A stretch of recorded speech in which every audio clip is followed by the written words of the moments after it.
Hey everybody, John here with Milano Music. I'd like to talk about the French horn care kit. It is a brass instrument, but we have a specific kit for the French horn as it has rotor valves. So let's take a look at what we do have in the French horn care kit. The first thing that we have is we have rotor oil, and notice it has an applicator that's a needle. This will come in very handy as we try and lubricate our valve system. The other thing we have is tuning slide grease. This lubricates our slides. And the third thing that we have is a mouthpiece brush that keeps our mouthpiece clean and functioning properly. Let's look at the process of oiling our valves. There's several things that we're going to need to do. What it is a valve that it moves in a rotational instead of an up and down. It moves around. So how do we oil those valves? Well, let's take a look at that now. What we need to do is we need to remove each of these slides. To do so, you want to depress or push down the valves and then pull these out. Then rotate this up and set it on a table or a flat surface so you can control it.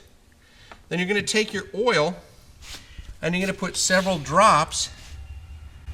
1, 2, 3, 4, 1, 2, 3, 4, 1, 2, 3, 4, 1, 2, 3, 4, 1, 2, 3, 4, 1, 2, 3, 4, down each tube.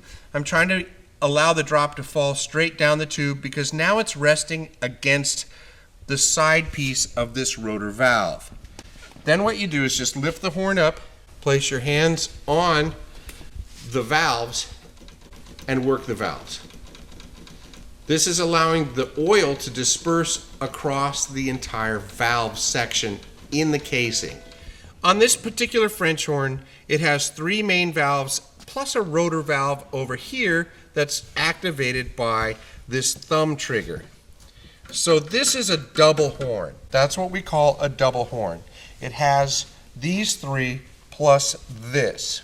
If you have a double horn, what you have to do is follow the tubing back to a slide that you can access, and that's this one here. You remove that, and you also put oil down this tube, 1, 2, 3, 4, 5, 6, 7, 8, because I don't have 2 tubes to use, and then rotate it slowly so that that oil goes into and against that valve. If you do not have the thumb trigger or the thumb valve, you don't have to worry about it. You're only going to be dealing with the 3 main valves. Sometimes the thumb valve sits on this side of the French horn, sometimes the thumb valve sits over here.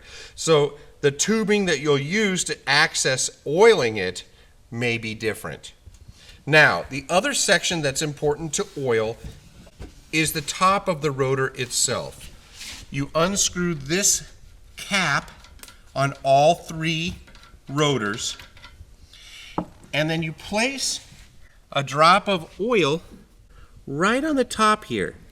Right up in here, you put a drop of oil and make a nice little bead up there.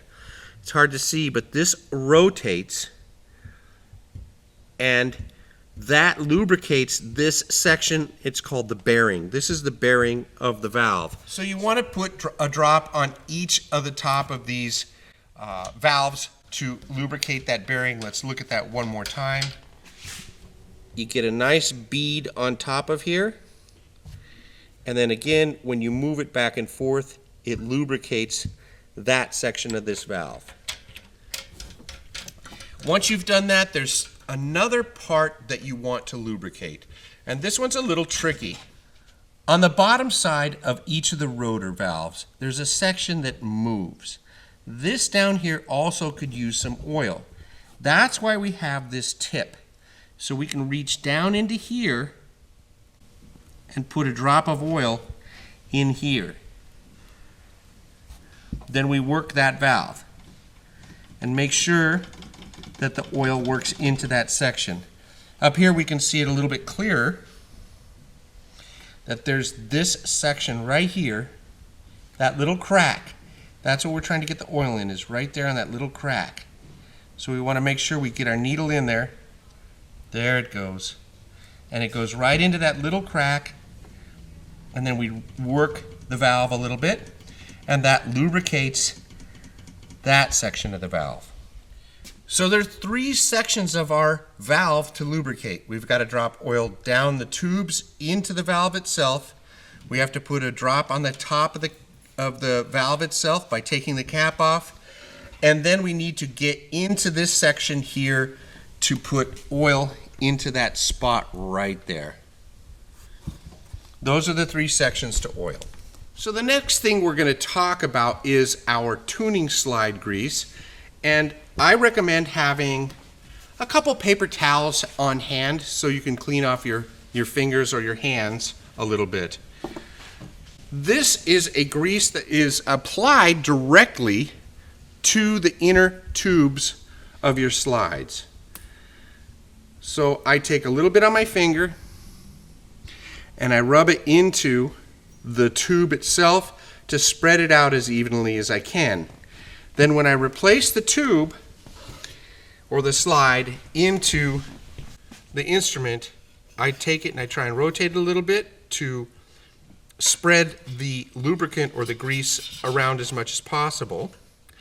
And then I replace the slide, making sure that it moves freely. You can take your paper towel and wipe off some of the excess that may have ended up on the outer tubes of your slide area to keep it clean.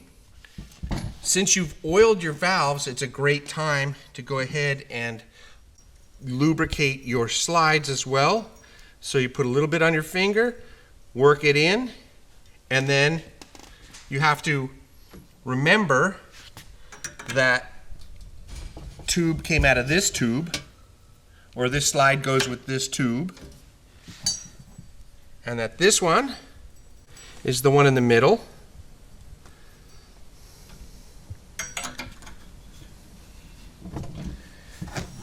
And then this one is your third valve slide and goes on the end over here. That's how to lubricate your slides. I recommend doing your oil and your slides each week, at least once a week. It'll keep everything moving properly, and you will have a very good functioning instrument. The third component of our care kit is the mouthpiece brush. And the way to use this is we need to go to a sink. I like to use the kitchen sink because I have a little bit more room to work. You're going to want a little bit of liquid dish soap. What you do is put 2 or 3 drops of the liquid dish soap on the brush, run it under some warm water, and get the mouthpiece wet, and then you're going to come in from this side and twist and pull back and twist and pull back, and then turn it around and come in from this side, twist and pull back, twist and pull back. Then go underneath the water and start rinsing out the mouthpiece and the brush, getting rid of all the soap that's left. This will clean out the mouthpiece very, very well and keep it nice and functional for you, and also it's a good thing for hygiene. It'll keep you healthier to do this at least once a week as well. The last component that we've included in the care kit is a practice log. This is something that you can use to keep track of your practice, and that way if your teacher's requiring you to show a practice log, you have one right here. If you have any questions about how to care for your instrument or anything in general about any instrument, please do give us a phone call. We're located in downtown Mesa, Arizona. Our phone number is 480-827-1111.